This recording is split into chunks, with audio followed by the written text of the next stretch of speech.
If you've ever attended a Scholastic book fair and got past all the cheat codes and spy shit, you likely stumbled across a few choose-your-own-adventure books. Maybe it was one of the original Bantam books like Fright Night, which somehow didn't feature vampire neighbors. Maybe it was the Give Yourself Goosebumps story Beware the Purple Peanut Butter, which did actually feature purple peanut butter. Or maybe it was some other third thing. Or maybe you were like me as a child, erroneously thought books were for fucking nerds and copped a Choose Your Own Adventure The Abominable Snowman DVD because Frankie Muniz was in it and you loved Big Fat Liar. Then you went home, immediately forgot about it, and put in your copy of Shrek 2 to vote for Pinocchio and Far Far Away Idol again, hoping that smug bitch Simon Cowell wouldn't steal my boy's thunder this time. But then he does it anyway. And the next, Far Far Away Idol is... No. Don't do it. You've got to be joking. Don't do it. Nope. It's Don't. me, everyone. For what is a man? Son of a bitch! What has he got? If you followed any of these paths, you may have a lot in common with Charlie Brooker, the creator of the hugely popular anthology series Black Mirror. After 18 episodes and a Christmas special, the series took an odd turn as 2018 was coming to an end. Marketed as a Black Mirror event, Netflix released its first major piece of interactive content with Black Mirror Bandersnatch. Though the company had already dipped their toes into interactivity the previous year with their Puss in Boots special Puss in Book Trapped in an Epic Tale, and had done so again about a month before Bandersnatch with an adapted version of the video game Minecraft Story Mode, Bandersnatch found the company focusing this choose your own... Oh, sorry, Netflix.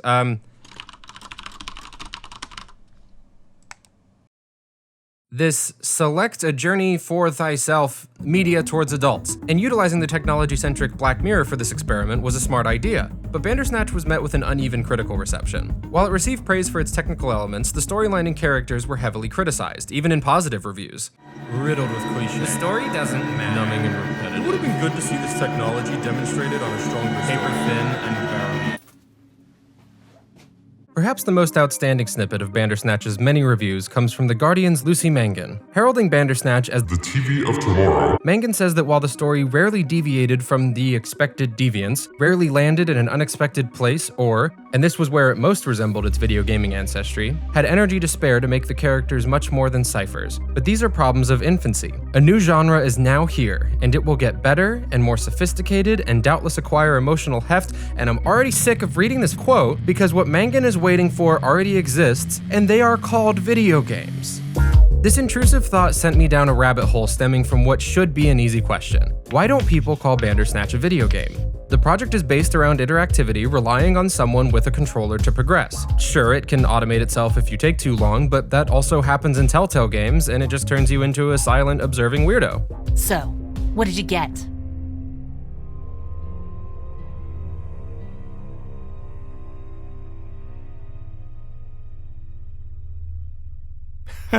Lee must have thumped his head out there or something.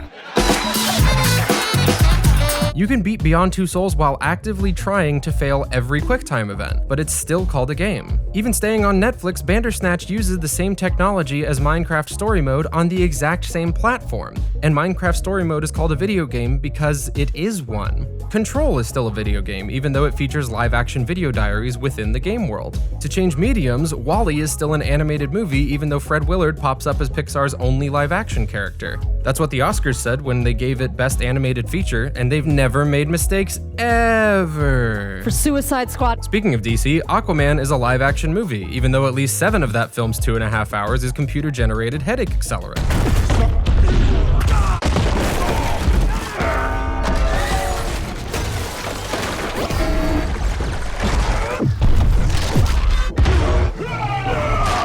That was probably too many examples. So since it's designed to be directly interactive with the user, Bandersnatch is a video game. But according to a whole lot of people, it actually isn't. And this rabbit hole descent turned mental breakdown led me to a much broader question and to a title for this video.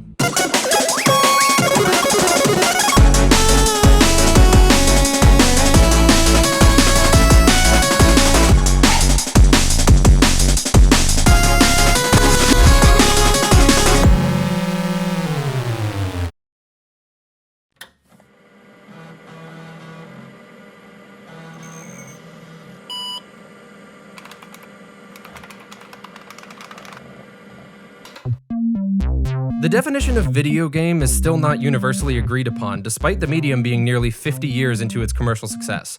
Ever since Pong hit arcades in 1972, many seemingly hold the mindset of "I know it when I see it," but going further back than that introduces a surprising disagreement. People don't even agree on the first video game. Naturally, there are several contenders. The earliest, the cathode ray tube amusement device, yes, that is its actual name, was patented in 1948 by American inventors Thomas T. Goldsmith Jr. and Ethelred Mann and let you shoot missiles at targets. But plot twist, the cathode ray tube amusement device was not only lacking any actual computing hardware, the thing never made it past prototype. So it's Disqualified! 3 years later, we met Birdie the Brain, a behemoth tic-tac-toe machine by Canadian engineer Joseph Cates. His creation was displayed during the Canadian National Exhibition, where players battled an AI for bragging rights and little else before it was disassembled, as Cates was extremely busy at the time and couldn't worry about preserving things. Another year passed, and folks marveled at Nimrod, a computer designed by Australian computer scientist John Makepeace Bennett. Built solely to run the age-old strategy game Nim, it was exhibited at the Festival of Britain for attendees to play. Now it's 1952, and months before the world was graced with Shigeru Miyamoto, British professor Sandy Douglas created OXO, another tic-tac-toe game that was one of the first to render visuals on a screen, as part of his University of Cambridge thesis project. 6 years later, the Pong precursor Tennis for Two entered the running, as its creator, American physicist William Higginbotham, who also helped develop the first nuclear bomb, by the way, made a game solely for entertainment in late 1958 for the Brookhaven National Laboratory's public exhibition. And our latest entrant is American computer scientist Steve Slug Russell's Space War, the first game to be playable outside of a specific exhibit, passing from student to student across MIT's campus throughout 1962. The debate between these 5 contenders largely surrounds their method of displaying visuals. Some disqualify Birdie the Brain and Nimrod as they used light bulbs to display their visuals instead of a live video feed or graphics. Some disqualify OXO for its absence of real-time graphics. Some disqualify Tennis for Two as it came significantly later than these other games with no major innovations other than alleged fun, and some disqualify Space War because Birdie the Brain came so much earlier, and do you see why this is so frustrating? In other words, people don't agree on what the first video game is, and I realize I already said that, but I needed to justify it. You'd think a dictionary would help, but no, not really. To use a terrible speech opener, Webster's dictionary defines a video game as an electronic game in which players control images on a video screen. But that's a bit vague and probably has not helped settle this debate. The fog surrounding the medium's origin is a noteworthy difference between video games and my other great love, films. I could tell you hard, undisputed facts about some of the firsts of film history, and I'm gonna do that. You're gonna listen to me talk about film history. Sit down. The oldest film in existence is 1888's Roundhay Buck. It's already over. Can we loop it? The oldest film in existence is 1888's Roundhay Garden Scene by Louis Le Prince, where Le Prince filmed some people in a garden and accidentally made history. The first time actors portrayed roles in a film was in William K.L. Dixon's Blacksmith Scene in 1893, where 3 guys pretending to be blacksmiths do blacksmith things, drink, and then do more blacksmith...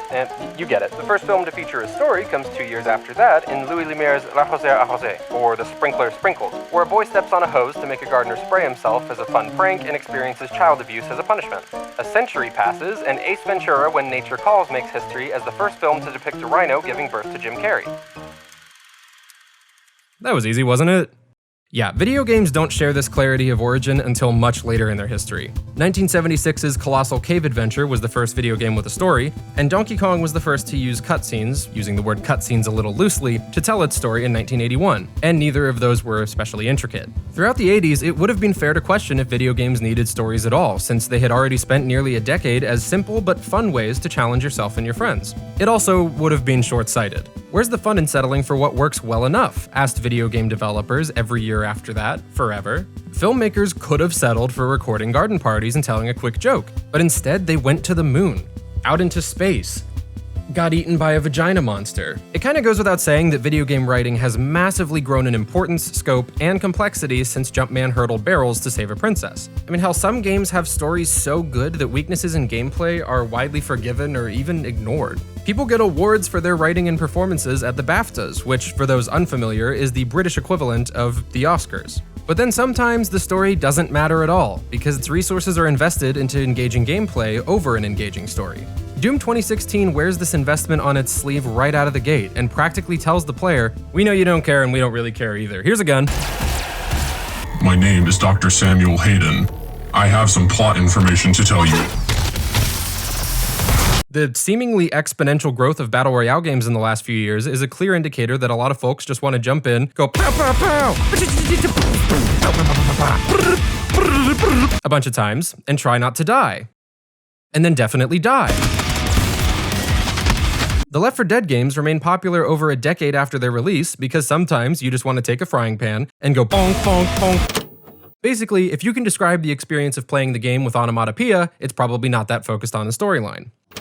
This variance around the importance of narrative in video games is yet another parallel to films, as the weight of a story usually depends on what kind of game or movie you're talking about. If you're going to see a comedy movie, the plot is probably going to be at the back of your mind and at the bottom of your priority list. What you're there for is jokes that make you laugh. Some comedies do go above and beyond and actually tell compelling stories, but sometimes all a comedy needs to become a classic is to be funny. Action movies can also tell compelling stories, but sometimes people just want to watch Will Smith motorcycle whip his young clone, or see Beyonce mega fan Vin Diesel disrespect human mortality, the word family, and Isaac Newton's ghost.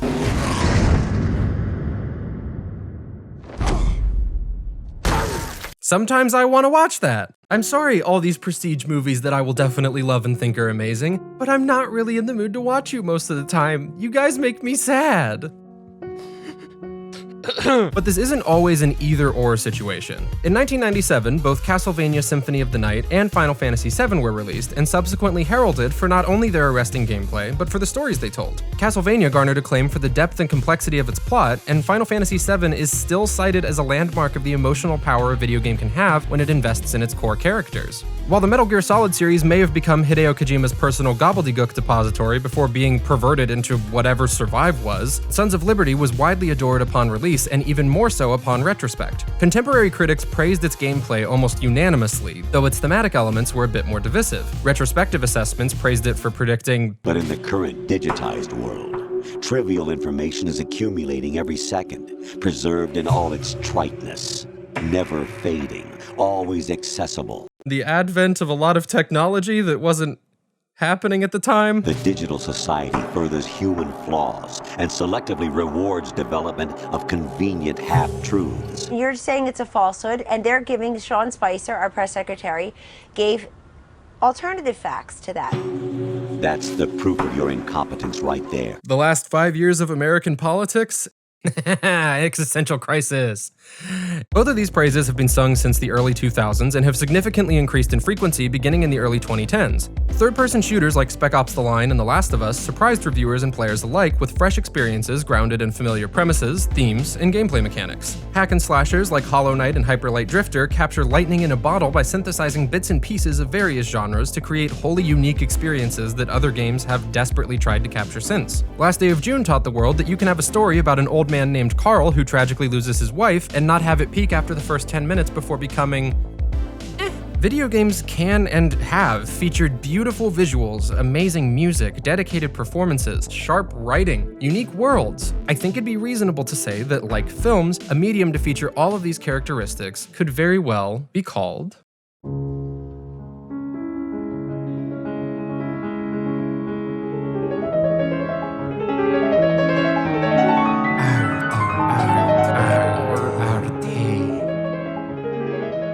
Perhaps the earliest instance of video games being viewed as art comes from the Museum of the Moving Image in 1989. After opening the previous year in New York with a focus on preserving various forms of digital media, the museum displayed an exhibit of arcade games, aptly named Hot Circuits, a video arcade. The exhibit, which featured numerous classics such as Pac-Man, Pong, Q*bert, Zaxxon, and Tron, was described by MoMI founding director Rochelle Slovin as an answer to a simple question that she had.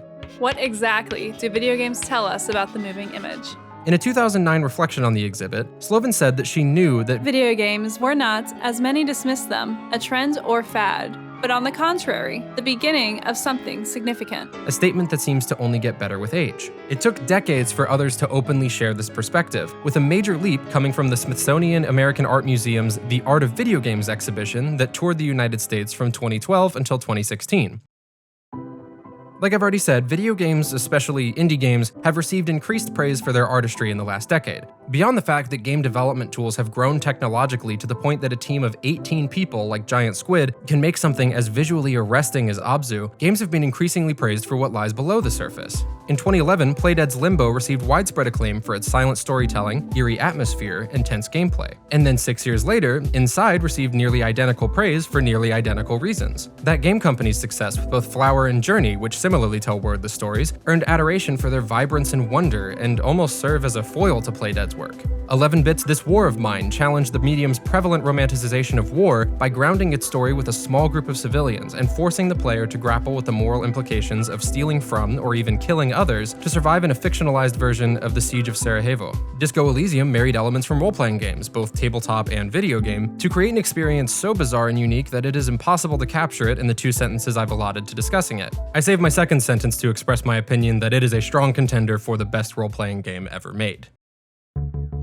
People who play and enjoy video games are seldom going to challenge their classification as art. However, controversy over this classification arrived in 2012, when the Museum of Modern Art in New York announced a new installation called Applied Design, which would feature 14 video games, among various other exhibits, including several 12-hour films of people sweeping trash to show the current time. Months before the exhibit had even opened, MoMA had drawn the ire of The Guardian's Jonathan Jones, who swiftly published his article titled, "Sorry MoMA, video games are not art." Jones argued that no one owns the game, so there is no artist and therefore no work of art. And then, a year later, Jones got a PlayStation, played the 2013 reboot of Tomb Raider and seemingly no other games, and doubled down. I'm not trying to call Tomb Raider some artless trash, but I think Jones instead should have played the inexplicably addicting Papers, Please from Lucas Pope, a brilliant one-man team who is also behind Return of the Obra Dinn.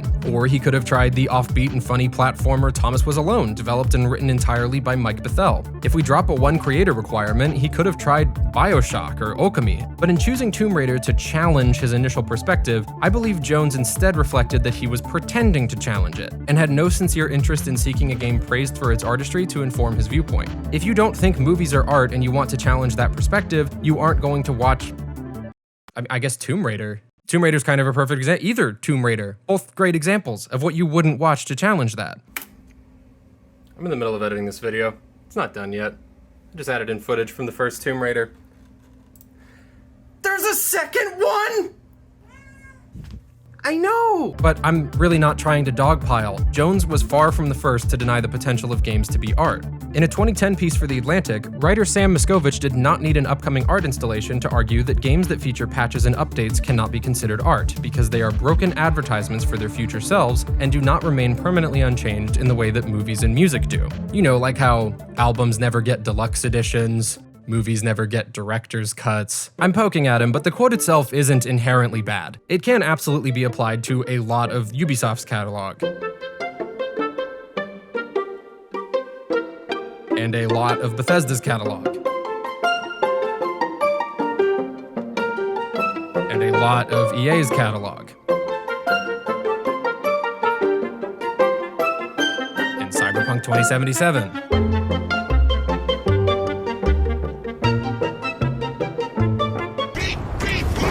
The problem I have with it comes with its application to video games having any merit as art, and it reminds me of a quote from David Fincher, a director who has made some movies you may have heard of. When asked why he can't watch his own movies, Fincher said this: "They say, and it's true, movies aren't finished, they're abandoned, and you have to make your peace with that." That statement highlights a unique benefit of video games. Their creators do not have to make their peace with abandoning their projects. Sometimes that can transform a game from an unimaginable disappointment to a genuine blast, or it can aid in appropriate use of early access funding to finish an incredible game. Next up is Lyndon Barber of ABC, who said that video games and art were inherently opposite, as gaming is by definition competitive, while art is by its very essence non-competitive, which feels like the opinion of someone who believes all video games are exactly the same as Fortnite or Overwatch. Yeah, a lot of games are competitive, but I have to imagine those who make this argument don't know that single-player games exist, where you aren't really competing with anyone, or that casual games exist, where you just go fishing and vibe on a relaxing rainy night, or that co-op games exist, where the only competition is the internal struggle to keep from lovingly yelling at your partner. Move, don't stop fucking running into me! I think a lot of the people who make these arguments, particularly Jones and Barber, are parroting the person who brought the narrative of video games are not art to the mainstream. So we're gonna talk about a dead guy. I hated this movie. hated this movie. Hated it. Hated every simpering, stupid, vacant, audience-insulting moment of it. Unquote. Arguably the most famous critic of all time, Roger Ebert gathered a tremendous amount of respect and adoration over his 4-decade career. His varied output included reviewing movies for the Chicago Sun-Times, his own website, hosting shows with fellow critics like Gene Siskel and Richard Roeper, writing books featuring various lists of his own reviews, movies he recommends. He had a pretty diverse resume, and his approach to film criticism is often lauded for, at least in part, trying to judge a film based on how well it would satisfy its intended audience. Personally, I started loving him because his passion for movies allowed his disgust for slashers to make him say things like this. The world is a totally evil place, this movie says. It'll kill you. It doesn't matter what your dreams and hopes and ambitions are. It doesn't matter if you have a new boyfriend or a new girlfriend or you've got plans for the future. You can forget those plans because you're going to wind up dead. Did he lie? Much less famously, and much more disagreeably, Ebert was outspoken for his dismissal of video games as a medium, which was first publicly expressed in 2005 while responding to one of his readers. The reader wrote in to discuss Ebert's 1-star review of the Doom movie, starring Dwayne "The Rock" Johnson, and said the original Doom game was to games what Rashomon was to movies. And also, I think possibly tried to defend the movie? If Doom were just another action thriller, then I would have to say you were too generous by giving it 1 star. The movie frankly deserves 0 stars. Doom works as a tribute because it fails so utterly as a movie. By being faithful to the game, the movie pisses off the critic and pleases the gamer. I truly do not know if this person likes the Doom movie, and understandably, Ebert didn't either. While that reader's tangent is amusing and certainly worthy of criticizing, Ebert's response concluded with a surprising outlook. As long as there is a great movie unseen or a great book unread, I will continue to be unable to find the time to play video games. The following month, another reader wrote in to criticize Ebert's response, calling his viewpoint perplexing when considering Ebert's defense of comic books and animated films, which both had similar battles for legitimacy in their infancy. And Ebert doubled down. To my knowledge, no one in or out of the field has ever been able to cite a game worthy of comparison with the great dramatists, poets, filmmakers, novelists, and composers. For most gamers, video games represent a loss of those precious hours we have available to make ourselves more cultured, civilized, and empathetic. This somewhat infamous quote follows a lesser shared one. Video games by their nature require player choices, which is the opposite of the strategy of serious film and literature, which requires authorial control. Is this starting to sound a little familiar? And again, Ebert said all of this in 2005, and while I tried to adjust my bias from what I know video games can become, Shadow of the Colossus was released in 2005. I think this one game can counter much of his argument. I don't bring this game up because I think it can be compared with the works of the dramatist Shakespeare, the poet Chaucer, the filmmaker Kurosawa, the novelist Hemingway, or the composer Mozart, because I think comparing the works of any of those 5 men is as impossible as it is pointless. I would say it's even less sensical than comparing Blacksmith Scene, which we discussed earlier, to Decalogue, a 9.5-hour series of 10 films, each based on one of the 10 commandments. To simplify the creations of those 5 men to just art is no different than simplifying those 2 works to just films. At least within his discussion of video games, Ebert had an unflinching belief that art must be a singular creation, something that is rooted in the intent of its author, which I find bizarre when considering that he reviewed films. Films, especially films released theatrically, are some of the most collaborative projects that ever happen on the planet. Big budget films have thousands upon thousands of people working on them. And yes, you can argue that some are more important than the others, but it doesn't negate the fact that it's not a singular creation. To expand on this, the last review published from Ebert was for the 2013 coming-of-age film The Spectacular Now, and he gave it a perfect 4-star rating. The film was directed by one man, based on a novel by another, and adapted to a screenplay by 2 others. So for Ebert, one could understandably ask which author he attributes the film's emotion to. Sure, director James Ponsoldt had final say on nearly all aspects of the film, but what about the dialogue written by Scott Neustadter and Michael H. Weber? Or the performances of that dialogue by Miles Teller and Shailene Woodley? What about Tim Tharp's novel, a true singular work, unless you consider editors and publishers who undoubtedly had feedback, who provided all 5 of them with the opportunity to tell this story at all? Many film critics share Ebert's belief that films can be works of art attributed to one person. It dates back to auteur theory, talking about Alfred Hitchcock and Stanley Kubrick. And while Stanley Kubrick wrote and directed his movies, Hitchcock almost never did. So that would suggest that the director is considered the author. And if a director can provide authorial control, then Fumito Ueda could be viewed as the author of Shadow of the Colossus, because See? And if that means it has one author, it gets to be art now. Myth busted. Shadow of the Colossus could also be used to challenge the view that video games require player choices by nature, as it does not offer any real choices. As Wander, the player does not choose to kill the Colossi and save Mono. These actions are required to progress. The game's story can only be experienced as its creators intended, or abandoned entirely, as if shutting off a movie or closing a book. Even within the gameplay, the player's choices are minimal. Technically, you can approach fighting the Colossus however you want, but that approach will eventually have to morph. The only route to success that doesn't involve significant trichotillomania is solving Team Ico's puzzle. Figure out how to climb the Colossus and stab its weak points repeatedly without falling off repeatedly. I'd argue every single person who has played Shadow of the Colossus from front to back have almost uniformly had the same experience, and I fail to see how this differs from people taking different interpretations from a play or a film or a song. Maybe if he had played the game as he had considered doing in 2010, he could have reconsidered his position, as he seemingly had already started doing so in the same post. As he would never discuss video games again before his passing in 2013, there are only 2 games that Ebert has ever definitely played: Myst, which he lacked the patience for, and Cosmology of Kyoto, which he enormously enjoyed. Let's dive into those 2 real quick. Myst is as famous as it is infamous for being a slideshow, and that is not an exaggeration. The game literally consists of pre-rendered slides that you click between to explore the titular island and solve puzzles. To the befuddlement of seemingly everyone, Myst went on to become the best-selling PC game for nearly a decade, until The Sims finally surpassed it in 2002. And honestly, I'm with Ebert on this one. After playing through Myst, I can see the appeal, but I absolutely got frustrated and gave up after a certain point, and it just didn't click with me no matter how much I clicked through it. As for Cosmology of Kyoto, my reaction was likely identical to the one you had when I said that quote. The fuck is that? It's a little-known CD-ROM game that cost $79 in 1994, which is nearly $140 when adjusted for inflation. The game already had a microscopic cult following, but had its profile raised significantly from being the only game Ebert ever actually wrote a review for, and the only one he publicly praised, leading off with a clarifying note that no goal is established and no points are scored. Does that sound familiar? After some digging, I tracked down the game poo-pooer's favorite game, and for all the disagreeing I've done with the late great Ebert thus far, holy fucking shit, did he get this one bang on. Yeah, I really did not know what I was getting into with Cosmology of Kyoto. Despite its multi-hyphenate genre stew of adventure, horror, educational visual novel game, the gameplay could be understood by virtually anyone. You play as this guy, however you choose to design him, and navigate the haunting city of Kyoto, Japan during the late Heian period, doing whatever, really. The game doesn't have any clear-cut goals, missions, story, and character interactions don't plainly spell out how to do everything. They barely spell out how to do anything.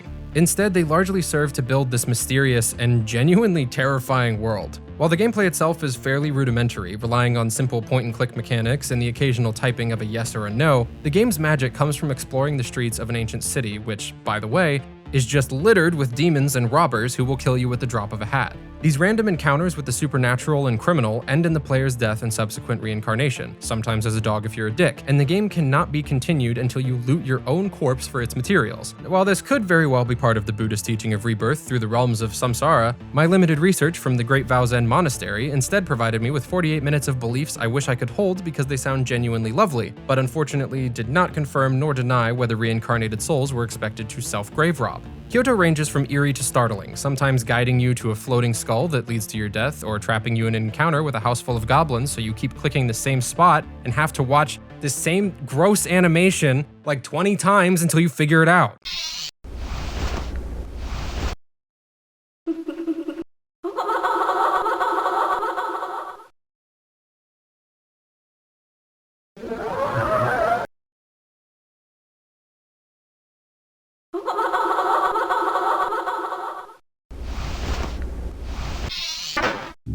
All right. Okay. All right. Okay. All right. Yet these unsettling visuals and tense tone throughout provides a surprising familiarity, and one that evoked staples of 2 very different video game genres. The first, which didn't gain popularity for another few years, was survival horror. That isn't to say early survival horror games like Resident Evil bite from or are clearly inspired by Cosmology of Kyoto, but rather that newer game series like Layers of Fear, Amnesia, Slender, and Outlast have aimed to capture similar feelings of helplessness against powerful forces that Kyoto aims to. Beyond the obvious differences that these games have prettier graphics and 3D movement, their gameplay goes beyond Kyoto's point and clicking. Slender is simple but effective in its own way, trapping you in the woods and providing a sense of impending doom while you grab little doodles and evade an unfinished render in a suit, lest the last word you hear sound like bass-boosted Morse code. Ow. Outlast and Amnesia both feature more involved mechanics with a run-and-hide stealth system and a stay-in-the-light sanity meter. Both provide a sense of urgency as you flee from the mutants and monsters, desperately trying to hide from the spooky death screens. And Layers of Fear went even further, making the bold choice to extract everything interesting about PT and immediately forget where it went, instead evoking a particularly bad trip in a subpar haunted house, mixing in uninspired puzzles as the lone variants to break up a never-ending torrent of jump scares that legitimately made me so angry I struggled to play it again just to get footage for this video. Like, you just have to click this, but there's something with 3 numbers, so the 3 numbers, why doesn't that solve the puzzle? I didn't have to do anything! Despite gameplay that can be oversimplified to run or die, these 4 series would never be called anything other than video games. I realize that seems weird to even suggest. Why would one argue that a video game isn't a video game? But all of these titles feature significant similarities to the other genre Kyoto reminded me of, where titles regularly do see their identities as games challenged.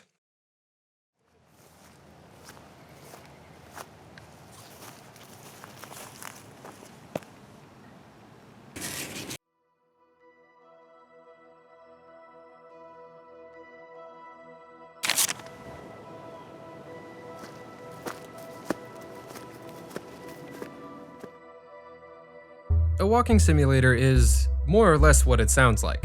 It's a genre of game that features only basic mechanics of movement and some minimal environmental interaction, instead putting all of its focus on the story or atmosphere. While some third-person narrative-focused adventure games like Night in the Woods and Oxenfree could arguably fall under this definition, both have largely avoided the label, due, I believe, to their distinct art styles and character designs. Though there are exceptions, walking sims are almost exclusively presented from a first-person perspective and with photorealistic graphics.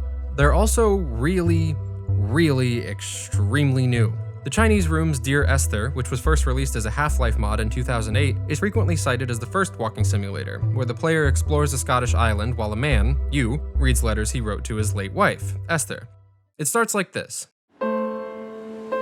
Dear Esther, the morning after I was washed ashore, salt in my ears, sand in my mouth, and the waves always at my ankles, I felt as though everything had conspired to this one last shipwreck.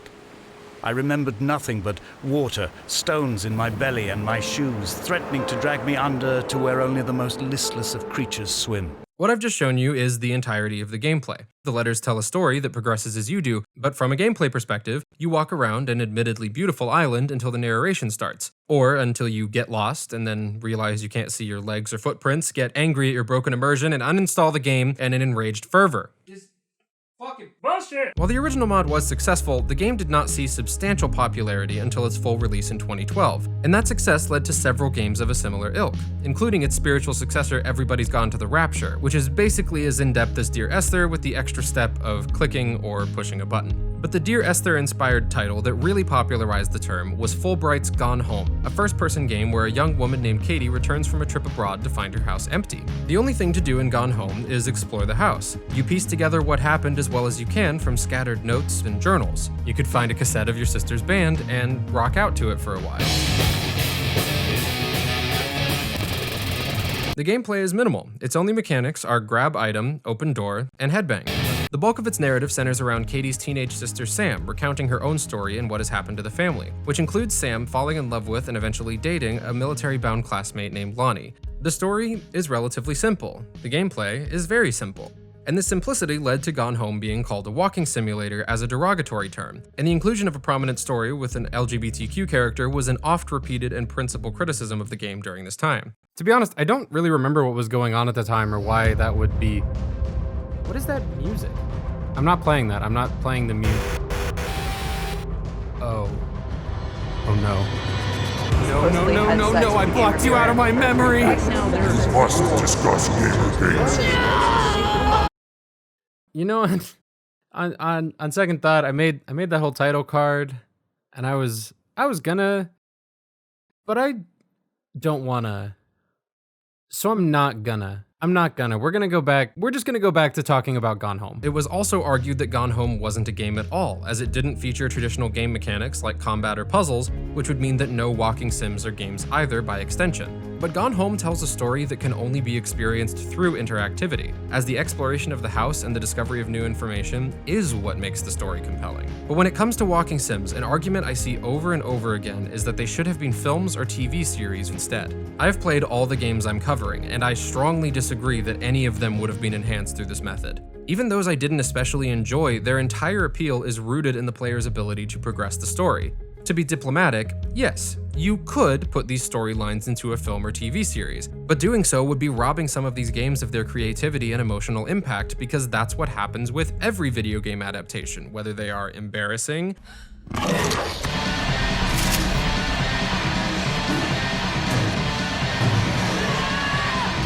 or disappointing, or Olive Garden commercial. In the Olive Garden. Because when you're there, Your family. Olive Garden. Have you tried their never-ending pasta bowl? It never ends. That sounds nice. As a quick exercise, if I were hired to develop Gone Home as a TV show, I would feel boxed into doing one of two things. Tell the story chronologically, which would be honestly pretty terrible unless you change the protagonist to Sam and make it like a prequel to the game or something. That could work. Or the more likely option, write every episode using Katie's navigation of the house as a frame narrative and let her discoveries transition into flashbacks to inform both Katie and the viewer of what happened in the past. They tell you to stick with the group on field trips, Katie. There's a reason for that. Lonnie and I snuck off on the side paths at Multnomah Falls and got a little lost. Okay, a lot lost. Like, for hours. I think using frame narratives to this extent for a story this straightforward would quickly grow exhausting. For comparison, the VHS series utilized frame narratives, and they were the worst part of both of those movies, and would similarly rob Gone Home of much of its weight, where the quiet loneliness of the house provides the game's somber and occasionally creepy atmosphere. This style of frame narrative can be done successfully though, and there's a game that's already done it.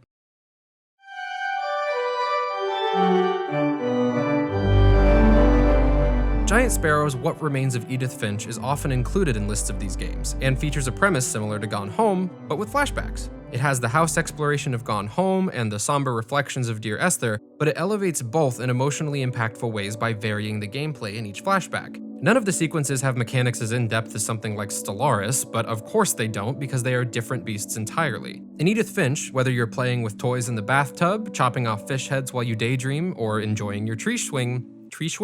Or enjoying your tree swing. Why can't I say tree swing? The game keeps the player emotionally invested as they traverse the expansive and strange property in a way that simply sitting down and watching these events wouldn't. To avoid spoilers, many of these sequences end not great, so the player is forced to experience them in a way that creates almost a feeling of responsibility, even though the journal is already written and the history can't be changed. I come away from these three games feeling comfortable saying that Walking Simulator is at best a misnomer and at worst an intentional misrepresentation. All of these games offer a lot more than pushing the left stick forward or holding down W on your keyboard, but misnomer or not, all of this comes down to squabbling over a genre. Genre is an annoying topic that I dread discussing regardless of what the subject matter is. If I say Get Out is a horror movie, someone frequently counters that it's more of a psychological thriller with darkly comedic elements, which makes me hope that they sink into the floor. If I say Carly Rae Jepsen is a pop singer, I'm told she actually mixes dance pop, synth pop, and disco, which she does, but two of those genres have pop in them, so leave me alone, you know what I meant. Alien Isolation is an action-adventure stealth survival horror game, and that's too many goddamn words, so I just call it horror because the main thing it does is change the color of my underwear. Walking Simulator is just another subgenre of adventure games, and it falls under the same umbrella as visual novels, graphic adventures, and point-and-click games, often with a lot of overlap between those subgenres. A walking simulator is not inherently a bad way to tell a story that isn't compelling enough to carry a film, because a film could not deconstruct video games through metafiction like the Stanley Parable does, or demand a player's introspection of both themselves and their character to explore the existential tale that Kentucky Route Zero told over 7 years, or be jazz punk.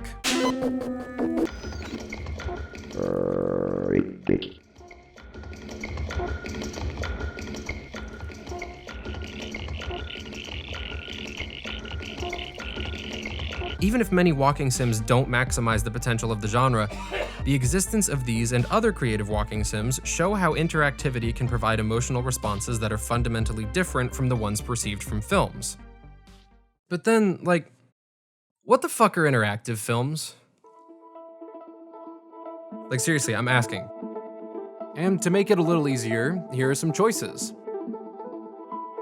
And a time limit, why not? Pick one of these. I mean, okay, fuck you, but fine. Full disclosure, I think I'm losing it at this point. All of these arguments about video games, what they are they art, it's rooted in their interactivity. There are interactive and immersive theater experiences like Sleep No More, but you have to actually go to those places to experience the interaction. But now, these exist. Interactive films. It's a genre swooping in to steal the one thing that makes games different from the other girls. You aren't supposed to be able to influence a movie, right? No matter how many times you yell for Annie not to get in her car, Michael Myers is always going to strangle her. No matter how much you wish Rob Zombie never made a Halloween movie, he will always have made two. You could want things to change in movies, but the movie wouldn't change. And maybe it would have stayed that way, if not for 1967. That year, the World's Fair, appropriately nicknamed Expo 67, was held in Montreal. One of the many presentations came from several creatives who were part of the Czech New Wave, including director Radoš Činčera, screenwriter Pavel Juracek, and actor-writer Miroslav Hornacek. And they brought Kino Automat, One Man and His House. The presentation, held in a custom-built theater, provided all audience members with a red button and a green button, which they were told to press at several points throughout the film. The action would pause, and Hornacek, serving as host, would ask the audience which of the two routes they wanted the story to take. The projector, with reels simultaneously running both options, would have its lens switch depending on which option selected. The irony? The film ended in the same place no matter what, with the choices made being virtually meaningless to mock both self-determination and democracy. But Kino Automat made for an interactive experience unlike anything before it. And then, about 40 years later, weirdo Frenchman David Cage gets his big break in the gaming industry with Fahrenheit, aka Indigo Prophecy, aka Fahrenheit: Indigo Prophecy Remastered. Cage has frequently described the works of his studio Quantic Dream with an air of superiority over films, even when promoting the studio's latest release, Detroit: Become Human. I need to deal with thousands and thousands of variables, conditions, and possibilities. As a consequence, where a film script is about 100 pages, an interactive script like this is between 4,000 and 5,000 pages. Okay. I poked fun at Beyond Two Souls near the beginning of this video, but the same comment can apply to most of Quantic Dream's games, honestly only excluding Detroit, as they all feature one notable similarity with Kino Automat. The choices the player makes are virtually meaningless. Characters can live or die depending on your choices, which is certainly a difference, but the deaths often do little to change the course of events. It's decorative decision-making to give the illusion of control, as Cage has a story to tell, and goddammit, he's gonna tell it exactly how he wants to. The only time where choices can have a significant impact are when the player is nearing the end, because it's much easier to write several endings than it is to write a massive branching path of choices to a series of wildly different events. And while I am focusing on Cage, this is prevalent. Until Dawn, for example, does a great job making the player feel like their choices and deaths significantly alter the story, but no matter who's breathing at the end, the story track remains firmly on its B-movie rails. LA Noire doesn't even have that level of variance. You can fail at every turn, deeply offend innocent victims and believe obvious perpetrators, and yet you will still get praised for your thorough work. You got an arrest and a clearance in your first case, and in fine style too. Well done, detective. Efficient investigation techniques. Don't tell me you actually believe this jerk-off, Phelps. It doesn't add up, Morgan. Excuses. Why are you good public presence? Who do you think you are talking to me like that? Boy should learn some gratitude. There's no need to be so aggressive. How can you be so heartless? You could go a long way in this department. Come to think of it, I guess that isn't so different from the real world. Yet none of these games are actually categorized as interactive films. While they undoubtedly borrow elements from film, they still feature gameplay, even if it's just weird QuickTime events where you unhook a bra because David Cage is the fucking worst. When a title is considered an interactive film, it's fairly straightforward. The player is watching a film and is sporadically presented with choices. And some definitive examples of these kinds of interactive films can be found in the works of Wales Interactive. Wales Interactive have always been doing original things with their games.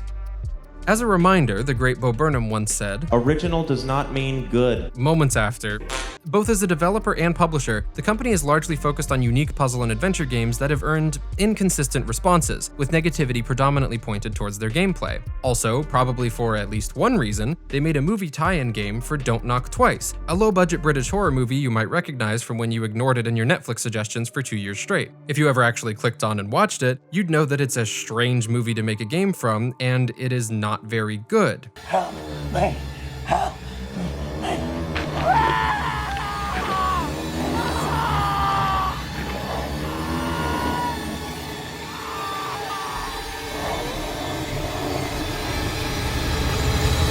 But Wales I'm just calling them Wales now. Mind drugani, Welsh viewers. But Wales' interest in the film industry goes beyond extremely niche adaptations. To date, the company has published 6 interactive films, with their latest, I Saw Black Clouds, released at the end of March. And rather than playing through every single one that they've made, I figured I'd pony up for the biggest one, Late Shift.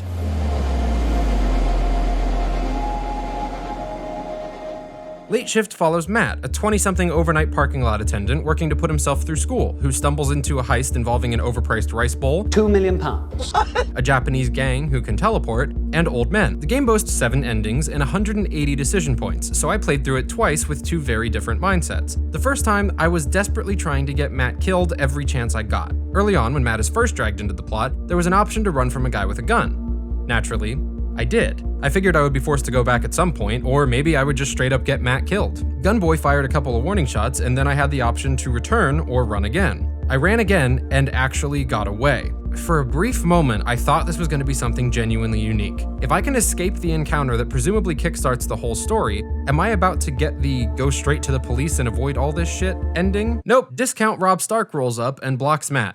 Immediately. And you can't run from him, you just sort of get blocked and then accept it, I guess. Matt gets in the car and is taken to their GTA 5 heist apartment. Now for context, on my second playthrough, I was playing as a version of Matt who would get very excited by this heist, try to use it to escape his boring life, use it to pay off some of his school debt, all that good stuff. So at this point of my second playthrough, I instead opted to go with Gunboy and ended up in the exact same place with only my introduction differing. In one, he kind of talks about how I was a pain in the ass, and in the other, they just say it. Who the fuck is that? Within a few lines of dialogue and a couple shots with actors in slightly different places, we were back to the exact same footage. My behavior impacted virtually nothing. The first time, I thought Gunboy was getting aggressive because I managed to escape him, but he's just as aggressive if you do exactly what he says. This same thing happens every time you end up in the same chapter, largely independent of your choices. If you resist an injection, you don't get it, but you also don't get it if you do nothing at all. I'm not trying to imply the developers are lying by saying there are 180 decision points, but it is absolutely not 180 important decision points. There seem to be only a handful of key decisions that substantially change the order of events or what events happen, with most only resulting in minor dialogue changes or unnecessary pacing issues.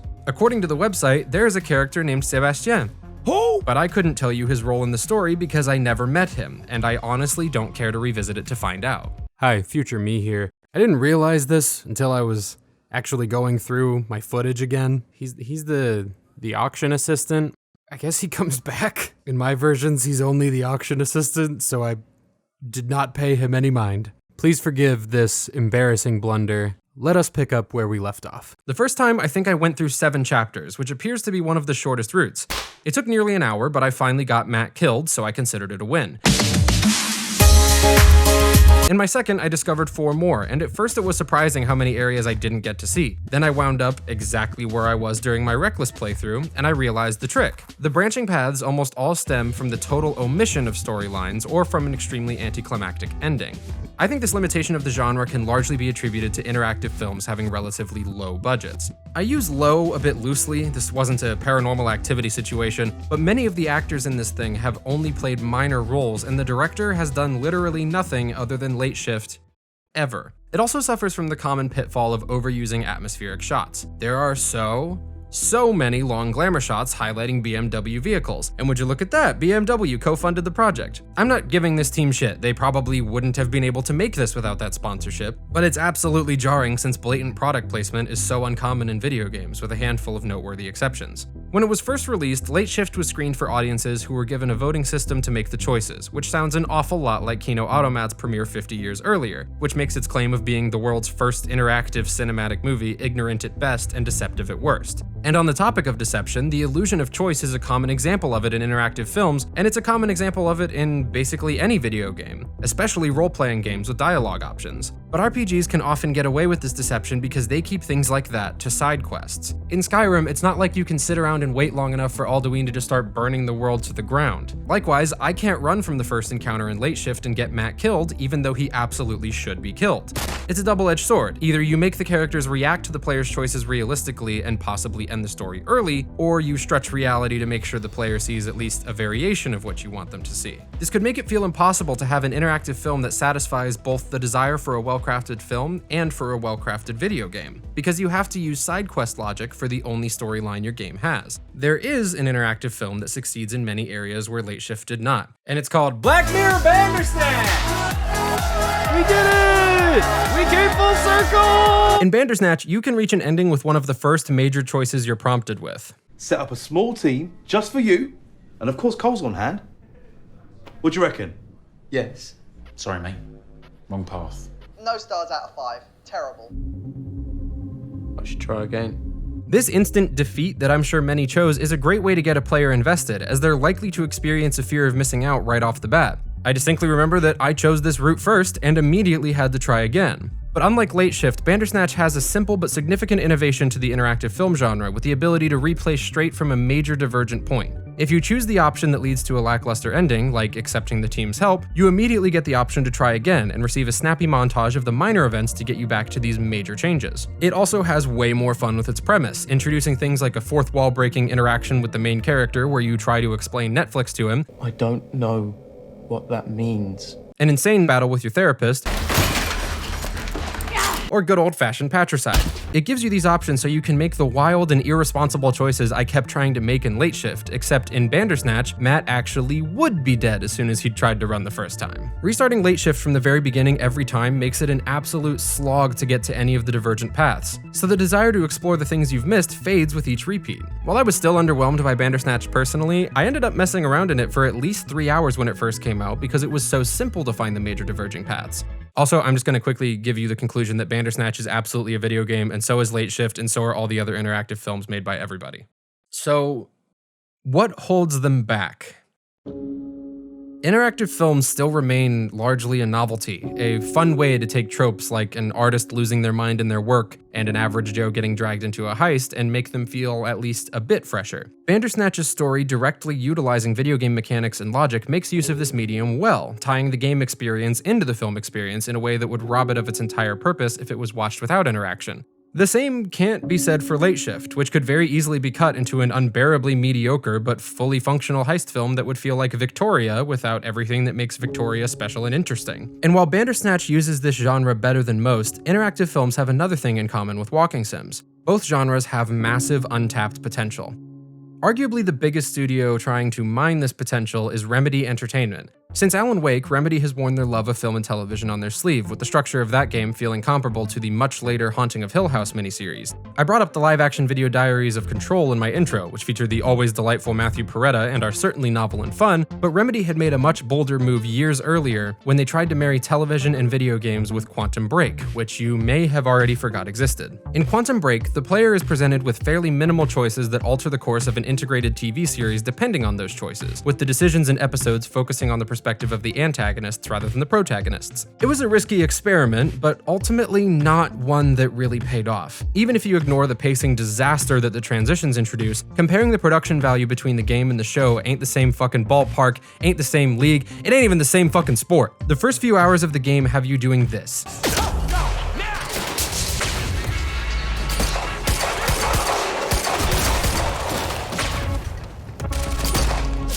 I was having a lot of fun doing that. But at the end of the first act, you enter into the episodes. Now, for some positives, the visual effects and acting in the episodes are generally good, don't get me wrong, but they suffer tremendously from modern action movie editing. Shut up!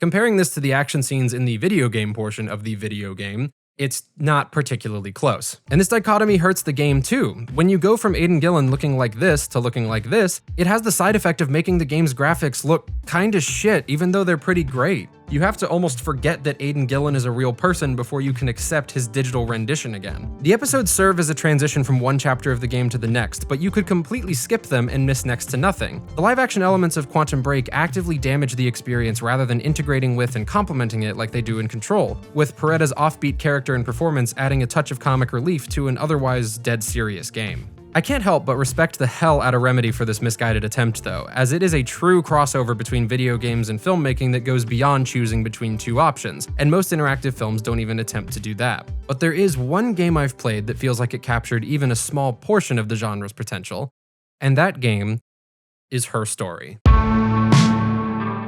Her Story is 6 years old as of this video's release, and though it is far from unknown, it has not been talked about nearly enough. Her Story really feels like a perfect combination of film and video games, in that you actively have to explore and search for yourself to discover the story. It's also amazing that it runs the risk of you solving the entire mystery right away if you enter a lucky random search, which a friend of mine actually did. In the game, you're given access to a database of video clips featuring a woman whose husband has gone missing. As she gives her testimony, it's up to you to pick up keywords and search for additional clips.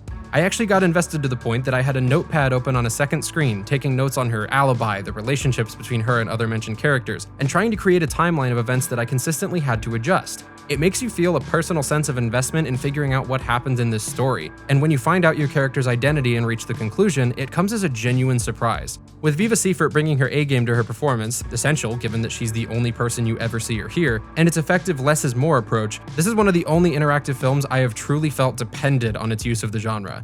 I have yet to play creator Sam Barlow's pseudo-sequel Telling Lies, but I'll be doing that in the near future in the hopes that it's an even bigger step for the genre. All of this to say, interactive films are video games.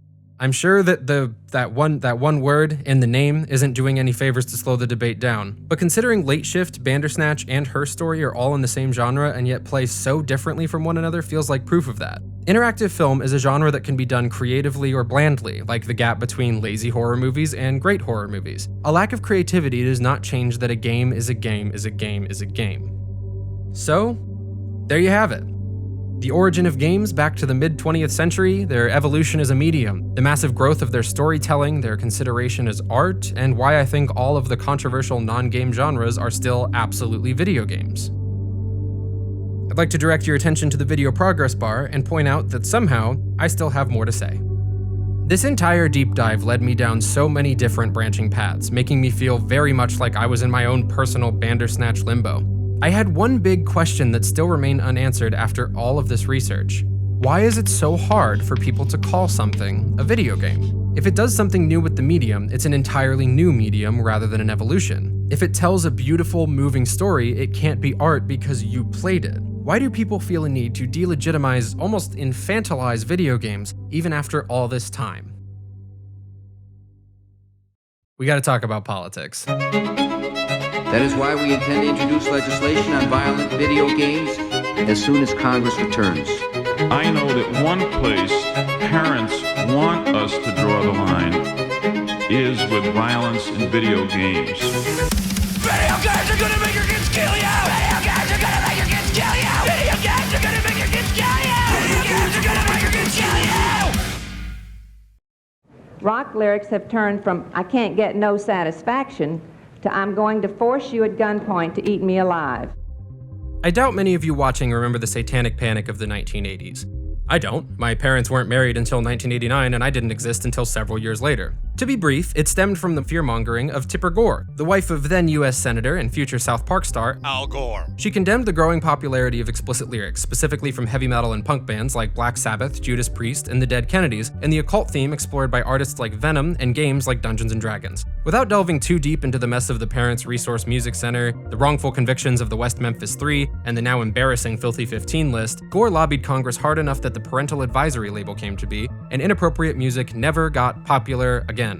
While, like me, you may not have experienced the genesis of the Satanic Panic, you likely experienced the rogue wave so recent that it occurred while I was working on this video. The release of Lil Nas X's music video for Montero, Call Me By Your Name, and the blood-endowed shoes he released to promote it and then got sued over. And predictably, Lil Nas X was accused of making the kids love Satan and penis because he performed in Roblox once, so now he's a child's entertainer. He became a Satan worshiper. Lil Nas X is not the first Satanist in entertainment. Despite the fact that he killed Satan. I can't let myself go down this rabbit hole. These societal moral panics are cyclical in the United States and almost entirely surround adults claiming that a limitation of artistic expression should be done to protect children. What can be done to help parents who want to protect their children from these messages if they want to? Won't someone please think of the children? Only a few years into the parental advisory sticker ruining album covers, US Senators Joseph Lieberman and Herbert Kohl realized that video game artwork also looked too nice and sought to create their own black and white label. It didn't take long for them to find the two titles that could lead the charge for their concern: Night Trap and Mortal Kombat. The reaction to Night Trap was it's a lot, we'll come back to Night Trap, but the outrage from Mortal Kombat is pretty straightforward. Mortal Kombat decided to go entirely too hard and do shit like this. Of course, we have the benefit of hindsight and know how much this inhibited its future success. It's a franchise that's about to turn 30, spanning over a dozen games, 5 films, 3 series, numerous comics, a card game, and a live stage show. There was a live stage show. Mortal Kombat, the live tour. Yikes. Okay, yikes. The violence in Mortal Kombat's first installment comes off hilariously mild when you compare it to the viscera of its 11th installment, but parents in the early 90s were having meltdowns trying to wrap their heads around it. And honestly, when looking at the landscape of media at the time, it's kind of understandable. Comparing the violence of Mortal Kombat to its neighboring arcade cabinets would probably feel like going to watch Peter Rabbit because you think your children are stupid, only to see a trailer for Hereditary and scar them for life. Lone exception if you somehow stumbled into an arcade with Chiller or Splatterhouse in it. There was no indication on the cabinet that this game was bloody, and a parent that had previously seen their kids playing Street Fighter II or X-Men would have been understandably surprised by the sudden appearance of blood in Mortal Kombat. If this hearing had been based primarily around Mortal Kombat's wide accessibility to children and/or non-disclosure of its violence, I would still say the government didn't really need to be involved yet, but I would at least understand the rising concern. So to best inform myself, I watched the entire 3-hour Senate hearing to take in all sides of the discussion, and at first, it seemed like that was indeed its purpose. Hosted by Senators Lieberman, Kohl, and Byron Dorgan, it was divided into 2 halves featuring extremely different panels. The first consisting of 4 child psychology specialists who are harshly critical of the violence in both video games and television, and the second featuring members of the games industry, including Nintendo and Sega executives. As the hearing begins, Lieberman sets the tone quickly. Every day, the news brings more and more images of random violence, torture, and sexual aggression right into our living rooms. Violence and violent images permeate more and more aspects of our lives. And I think it's time to draw the line. I know that one place parents want us to draw the line is with violence in video games. These 2 points lay the groundwork of the oft-spouted video games cause violent behavior argument, which, to put it mildly, has been controversial both politically and scientifically. In both halves of the panel, this talking point is hit on again and again with what I will call evidence. The fundamental problem with this hearing is a lack of studies on the effects of video game violence at the time. The cited statistics are almost entirely being pulled from studies related to television violence and are applied as likely hypotheticals onto a different medium. We observed, how kids responded to the violence they saw on television. We need to redo all of those things in the context of watching a game like Night Trap. We don't know what the results are, but we can pretty much make some guesses. If this sounds familiar, it's because you've heard these same false equivalencies and vague citations repeated seemingly every year since this hearing, which we'll come back to. These takes almost always start the same. Paint video games as a scapegoat for the violence in society while hand-waving the other extremely significant factors that are much harder to fix. We all know that there are many causes of the violence that plagues our cities and increasingly our suburbs and our small towns. Broken families, poor education, easy access to firearms, drugs, the list goes on. And certainly violent video games and TV violence have become a significant part. Look, I don't mean to imply that one source of a problem being a smaller contributing factor implies that it is not worth addressing at all. But to say that these broken families, poor education systems, easy access to firearms, and drugs should populate a list alongside the impact of Mortal Kombat, Night Trap, and Lethal Enforcers is an absurd equivalence, and it's one that happens to this day. In 2013, actual lawyer Peter Johnson Jr. went on Fox News to discuss the murder of Troy LaFerrara, and during the coverage of the murder, Johnson said this. We do know that she has an affinity for the fantasy game called Dark Soul, which is a very dark, death-laden video game on PlayStation and other kind of video type things where there's a lot of killing involved. We do know that she says that she was abused as a child. Abused as a child. I think the graphics department thought he was going somewhere with this, because this weird Dark Souls book doesn't even come on screen until he's moved on to, you know, her being abused as a child. Blaming video games, or really any form of entertainment, for society's problems is a predominantly American issue, because American parents are willing to do anything and everything to protect their children except parenting them. All three senators and all four of these panelists share their varying expectations that the video game industry has a responsibility to both parents and children. There are sporadic moments where a speaker will acknowledge that a parent ultimately holds responsibility for what their child has access to, but these come off as thinly veiled attempts to acknowledge an opposing argument, and they're undercut by everything the seven speakers are demanding the video game industry do. It should nurture healthy children and a healthy society, or at least, I would add, not to undermine the attempts by parents to nurture healthy children. Or live up to their responsibility in helping raise a generation of children free from violence. And pornography being placed on CD-ROM technology. And essentially what it comes down to is you can dial up what you want in terms of a blonde or redheaded brunette, male or female, dress the person up, get them to do various things you want them to do. Now, my concern with that is either, I'm not sure if it's possible to have more benign forms of that, but if that stuff gets into the hand, imagine that getting into the hands of a 13 or 14-year-old who's had no sexual experience or encounters, and they work on those models in the video game context or in the computer context for 3 or 4 years, and then they finally meet, a real woman on a date.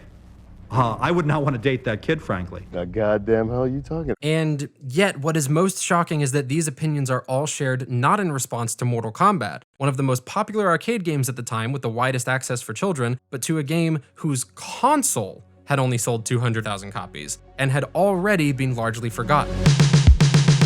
Night Trap was one of the earliest interactive films back when they were called FMV games, and they all looked exactly the same.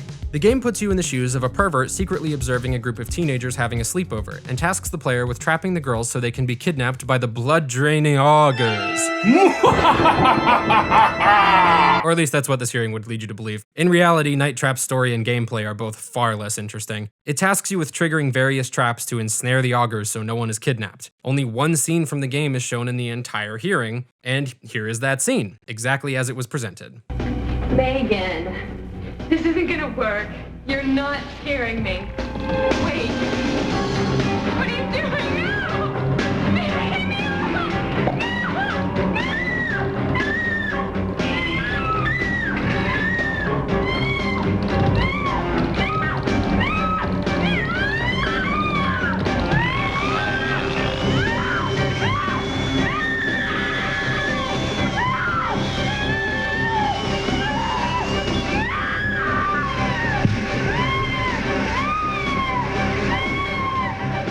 Even without context, and even for the time, this is remarkably tame. Now, I'll go ahead and show you the same scene as it is intended to go.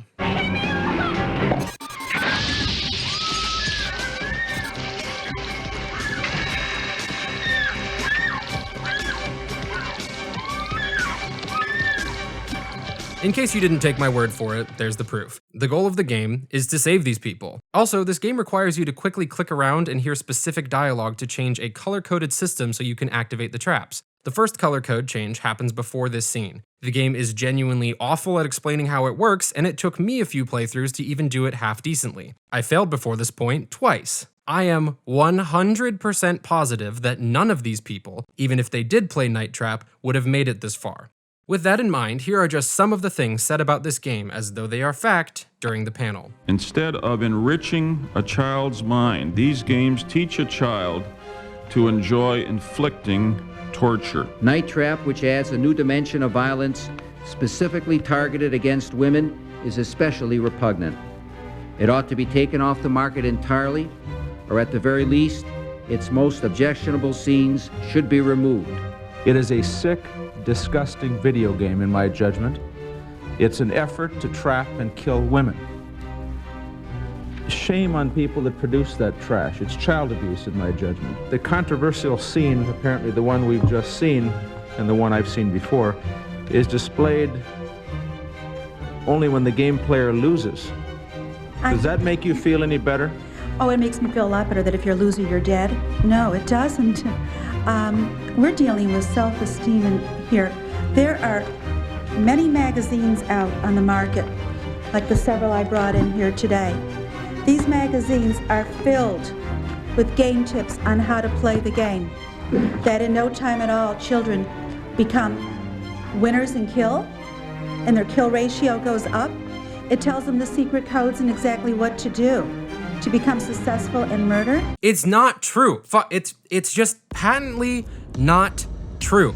Not only are these panelists misrepresenting something that they obviously have not looked into, but they ignore contradictory information when it doesn't suit the discussion. A mere 4 minutes after Senator Dorgan shares that this scene happens only when the game player loses, he seems to forget this and frames Night Trap as pathetic and shameful that the conclusion of a game like that, a quote game unquote, is to drill into a woman's neck, to grab a woman with a metal hook. When we get to the second half of the hearing, it's basically a dogpile on the Sega US Vice President Bill White, who is having absolutely none of it. We ask that you treat digital interactive media as you have treated other media, such as the motion picture industry.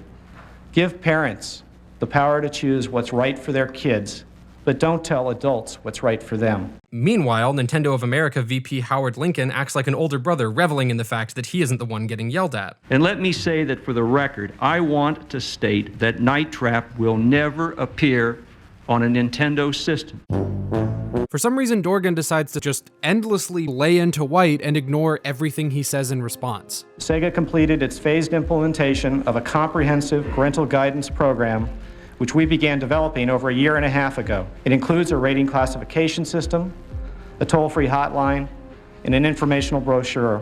And we need to exercise responsibility to see that we protect those children. And frankly, prior to this hearing, I've seen very little effort on the part of people in the industry to do that. It's MA13, appropriate for teenagers and older, but not for young children with parental But doesn't guidance have the word mature attached to that? Yes, I believe it does. And so the presumption is those over 13 years of age are mature? Yes. Are you kidding me? With parental discretion. I'm referring now to... What are you thinking about if you believe that the establishment of a classification system identifies kids 13 or over as mature? The guidelines that the independent council uses are similar to those established by the motion picture industry on PG-13. Well, and I honestly think that you don't understand what we're talking about here. Let me tell you why. No. And to close out this overlong hearing, Lieberman throws out what sounds like a genuine threat. The best thing you can do, not only for this country, but for yourselves, is to self-regulate. And believe me, it's not only going to be important to our kids, it's going to be important to the ultimate credibility and success of your business. And frankly, in some measure, it's going to be important to the maintenance of constitutional freedoms in our country. The hearing is adjourned, the senators shake hands, and the very next morning, id Software releases Doom. Violent video. Don't interrupt me.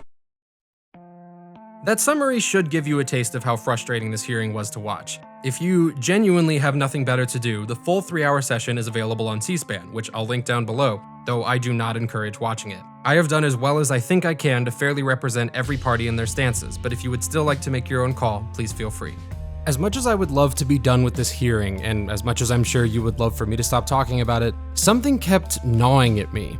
Why did this conversation, so full of misrepresentation for its very few specific examples, have any substantial impact on the world of video games? The questionable credibility of the panel was made self-evident when its speakers had the nerve to discuss a game they all had access to and appeared to have never played. So, with that credibility in mind, let's return to a quote from earlier. We don't know what the results are, but we can pretty much make some guesses. This line of thinking could inspire a hypothesis for a study, but presenting it as a reasonable conclusion from that hypothetical when the research did not exist yet is something else entirely. Those pesky scientific studies and peer reviews, famous for their guesswork. I guess we just have to take Dr. Eugene Provenzo at his word here. I mean, he is a doctor after all. Or, you know, we could check.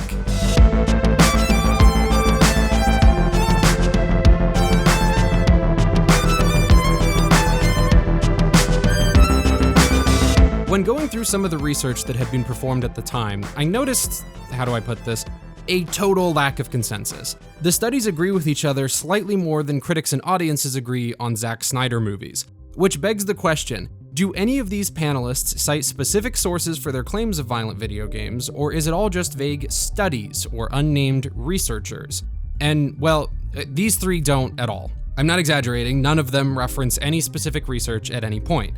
However, I am not saying that they did not provide citations. At one point, Provenzo says there are several studies specifically referenced in his statement, which I don't have access to as I'm not a US senator in 1993. So I'll give benefit of the doubt and assume there's more sources there from these folks. But Provenzo is, coincidentally, the only one who names any sources verbally, and we're gonna go through those.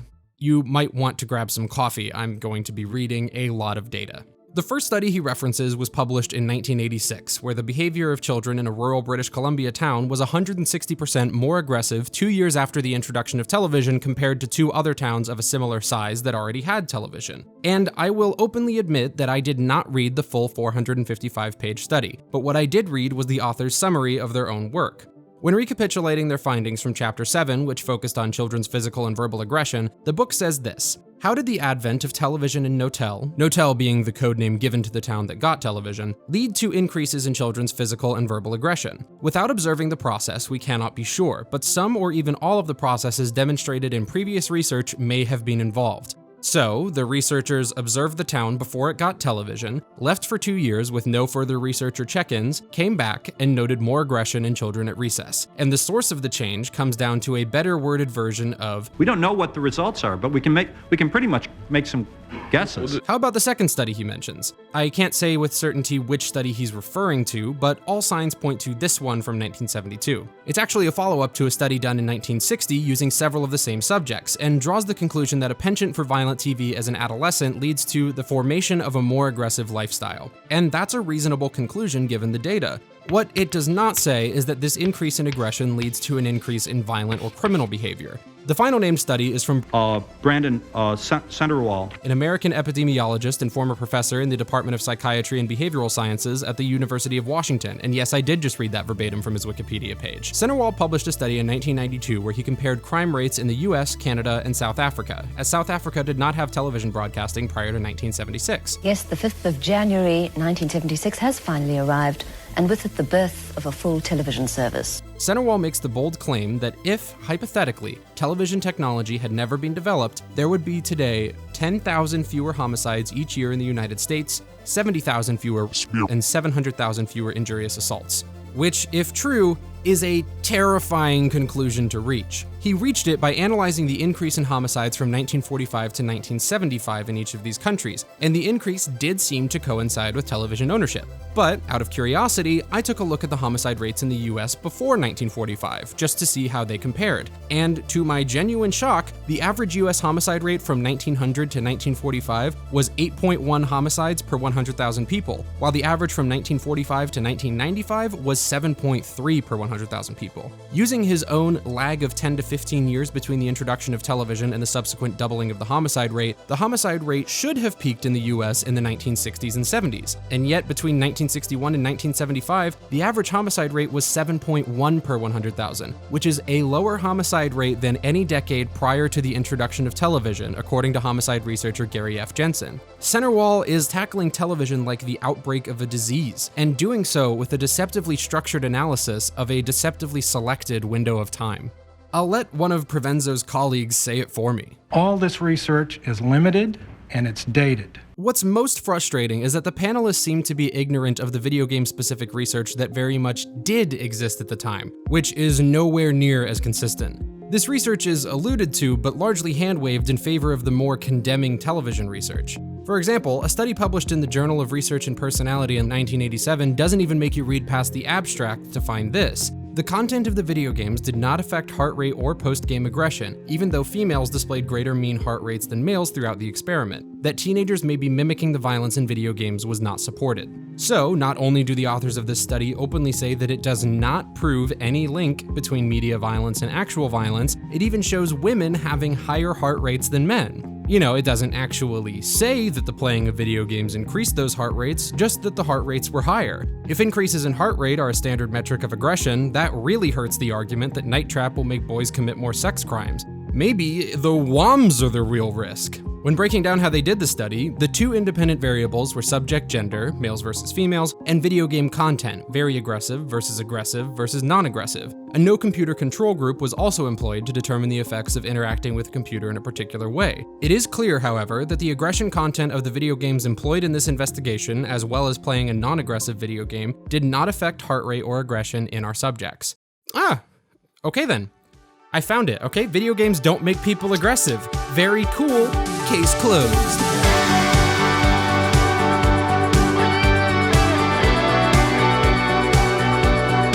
Except, no. To come to that conclusion from a single study would be the very same cherry picking I'm allegedly accusing this panel of doing. So let's check out another article published around the same time in the Journal of Applied Developmental Psychology, and I'm going to try to specifically look for evidence that supports this hearing's premise, just for fun.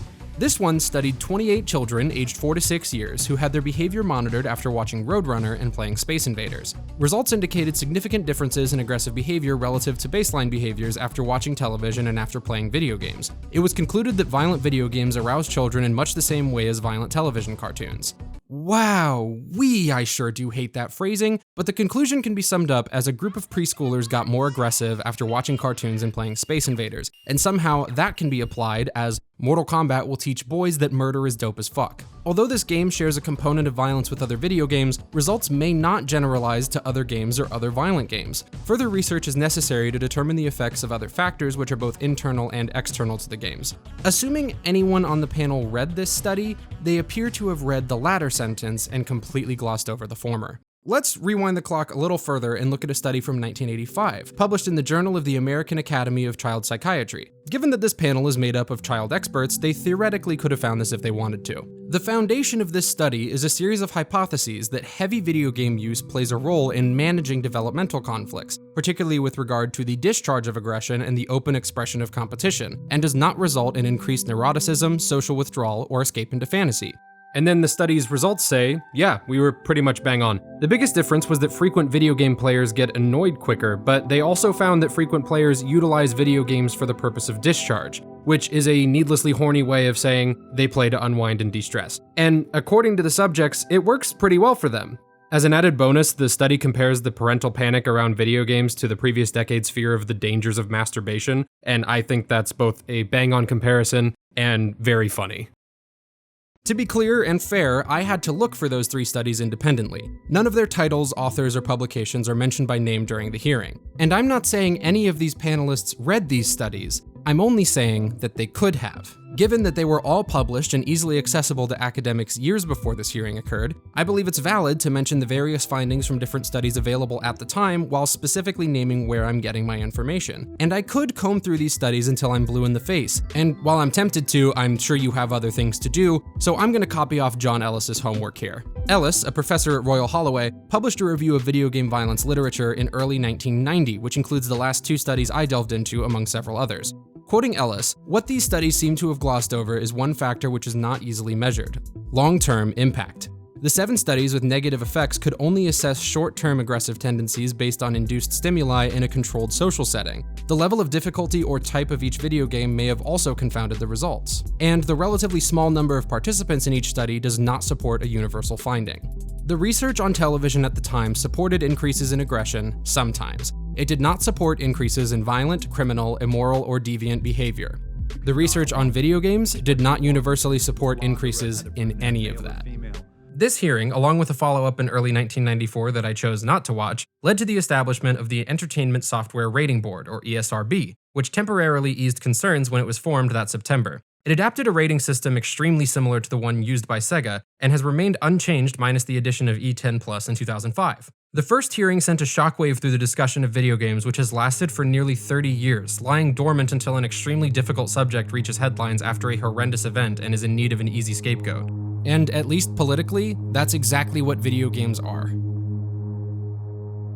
There exists in this country, sadly, a callous, corrupt, and corrupting shadow industry that sells and stows violence against its own people through vicious, violent video games with names like Bulletstorm, Grand Theft Auto, Mortal Kombat, and Splatterhouse.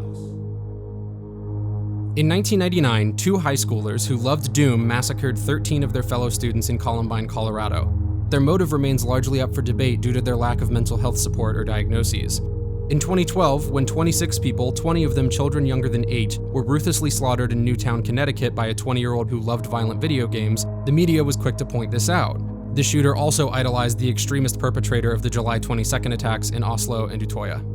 In 2018, a 19-year-old killed 14 students and 3 faculty members in Parkland, Florida, and he had raged at his Xbox before. So the years of warnings to law enforcement from various people close to him and his history of violently racist, homophobic, anti-Semitic, and xenophobic views were brushed aside. Instead, the White House's official YouTube page created a montage of violent clips from video games, which is unlisted but still accessible. Created as a video supplement for a thinly veiled blame session towards the video game industry held by former Apprentice host Donald Trump, the narrative was immediately dismissed by David Hogg, a survivor of the Parkland shooting turned activist, with a remarkable eye roll and a simple shutdown. Has he ever even played a video game? I don't think that's what we need to be focusing on this situation. As much as I agree with Hogg, and as much as I wish it was that simple, it isn't. So let's get complicated. The first clip in the White House video is from Call of Duty Black Ops, so I guess let's use that. And Jack Thompson, in his efforts to get the sex violence drug cop killer simulator Grand Theft Auto wiped off the map, resorted to being such a garbage attorney and person that it got him disbarred. So let's borrow some from that series too. How about GTA 4 and San Andreas? Those two were pretty huge in the Think of the Children discussions when they were released. So theoretically, if we look at these 3 games that have all been used to argue for video games increasing violent behavior, we should be able to see a link between these games' releases and crime rates. And if you can guess where I'm going with this, thanks for listening so far. In 2014, an article in the American Psychological Association's Psychology of Popular Media journal compared the video game violence rhetoric versus its actual data. It presents the homicide statistics of the United States surrounding the releases of Black Ops, GTA 4, and San Andreas. And to quote, homicides also decreased after these violent video games were released and displayed significant decreases 3 and 4 months following the release of these games. Contrary to the claim that video games are linked to aggressive assaults and homicides, no evidence was found to suggest that this medium was a major or minor contributing cause of violence in the United States. To be perfectly clear, this article does not come to the conclusion that violent video games are actively decreasing crime rates, but rather that there is no widespread and clearly provable evidence that violent video games are actively increasing crime rates.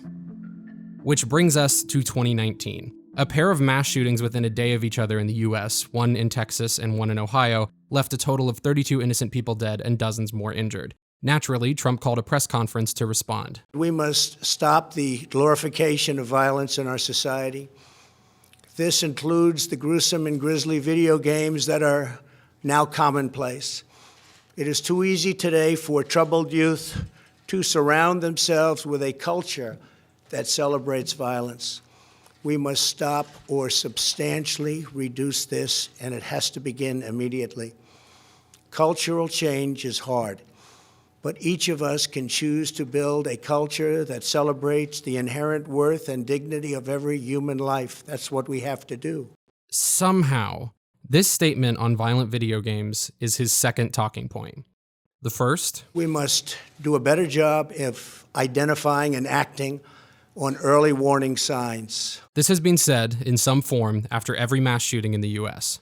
The third? We must reform our mental health laws to better identify mentally disturbed individuals who may commit acts of violence. This has been said in some form after every mass shooting in the US. The fourth? We must make sure that those judged to pose a grave risk to public safety do not have access to firearms, and that if they do, those firearms can be taken through rapid due process. This has been said in some form after every mass shooting in the US. Those three subjects are the hard realities, the contentious talking points guaranteed to make a dinner uncomfortable and a Senate divided. No matter where your opinion on these issues lie, these three problems form the bedrock of the entire gun violence debate in America, and solving them should be the focus of these discussions. Doom is a diversion, Night Trap is a tangent, and Mortal Kombat is a mockery. Video games are not the problem. And all we have to do to prove that is look at countries that are not the United States. Japan and South Korea both sport massive quantities of gamers and virtually no mass murders of any kind. In 2018, both countries had over 50% of their populations playing video games. Neither country had a single mass shooting that year. Japan has actually never had one, and South Korea has only had 4. The United States, in 2018 alone, had over 300. And believe it or not, both Japan and South Korea have extremely strict gun laws. As Marky et al. Brilliantly put it, finding that a young man who committed a violent crime also played a popular video game, such as Call of Duty, Halo, or Grand Theft Auto, is as pointless as pointing out that the criminal also wore socks. And as long as spineless US politicians and talk show hosting grifters keep pretending that these problems are the fault of evil video games, this farce of a boogeyman will linger indefinitely. If there's a bright side, it's that this narrative does seem to have finally taken a breath. With the COVID-19 pandemic significantly lowering the amount of mass shootings in the US and the departure of Trump from office and, more importantly, from Twitter, has put the discourse back into hibernation. Hopefully that sentence does not age like milk the day after this video releases, but if you're watching a few years in the future, hi. Sorry it woke back up.